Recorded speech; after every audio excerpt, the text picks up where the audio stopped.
Earlier this year, Bernie Sanders teamed up with grassroots organizers to put pressure on Disney to raise workers' wages, and he won that battle. And after that, he set his sights on Amazon in order to pressure them to raise their workers' wages to $15 an hour, and he won that battle as well. Even if Amazon quickly found other ways to screw over workers by eliminating bonuses. But nonetheless, Bernie Sanders has been targeting companies one by one in order to get them to pay their workers a living wage, and he is now setting his sights on the next company he wants to put pressure on. And that company is McDonald's. So according to Jordan Valinsky of CNN Business, Amazon, check. Disney, check. McDonald's, the fast food chain, is Senator Bernie Sanders' next minimum wage target. He wants McDonald's to give its workers a pay raise to $15 an hour. In a letter to CEO Steve Easterbrook on Thursday, Sanders demanded McDonald's boost workers' paychecks and let workers unionize. Sanders had previously called on Amazon CEO Jeff Bezos to increase the company's minimum wage, and Amazon followed through this week.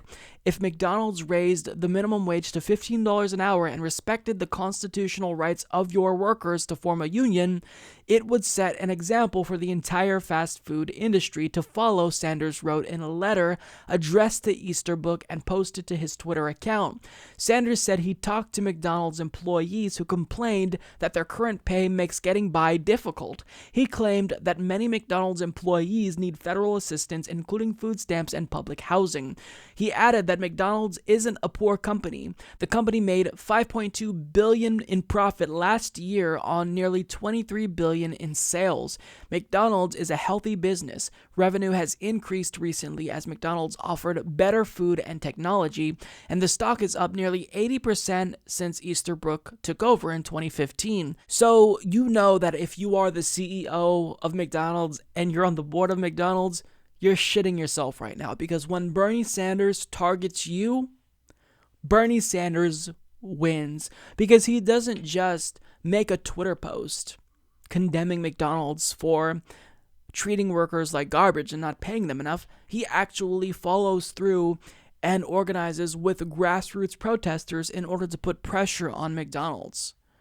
And this is a strategy that clearly is working, hence why he keeps doing it. If you got Disney to give Disneyland workers a pay raise to $15 an hour and got Amazon to do the same, even if they are finding other ways to screw workers, I still think it's a step in the right direction, but certainly putting pressure on them is the really hard way to do this. If you really want companies to treat workers fairly, you've got to do this with policy. But unfortunately, Republicans are in control of every branch of government, and they refuse to do anything that would benefit workers. And they're just 100% beholden to these large multinational corporations like McDonald's and Walmart.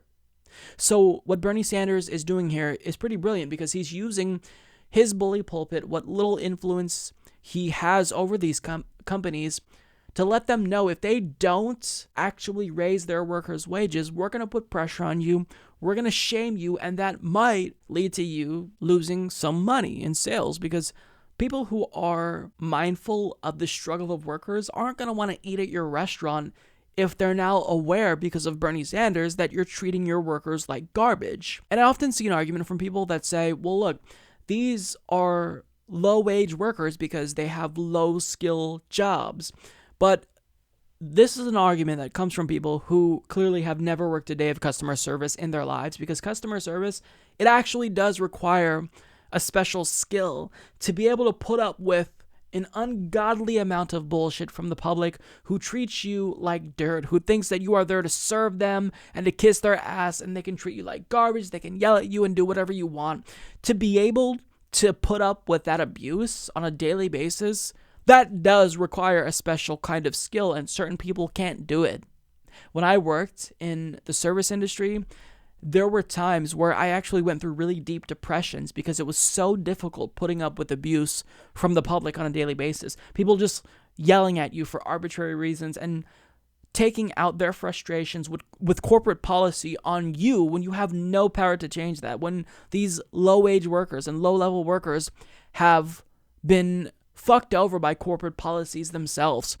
So to anyone that makes the argument that low-wage workers at McDonald's deserve less than a living wage simply because these jobs don't require any special skills or training, what you're advocating for is these people not being able to support themselves.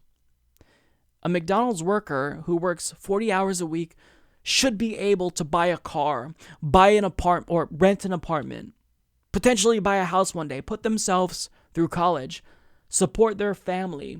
But nowadays, they can't do it. They can barely get by because federally, we're not raising the minimum wage. It's not keeping up with inflation. And these companies are making record profits in part because they are exploiting their employees. And it's absolutely disgusting. It's about time that a politician speaks out. And now that Bernie Sanders has so much popularity after the 2016 election, he's doing what he can to affect change. And it just shows that if you want a true fighter for the people, in 2020, I was going to say 2016, in 2020, you are going to be a fierce and vocal advocate for Bernie Sanders because he's proving to us again that he's never going to stop fighting for workers and average Americans. And I'm hopeful that he can get McDonald's to buckle in the same way he got Bezos to buckle as well. Support this podcast by becoming a patron at patreon.com/Humanist Report.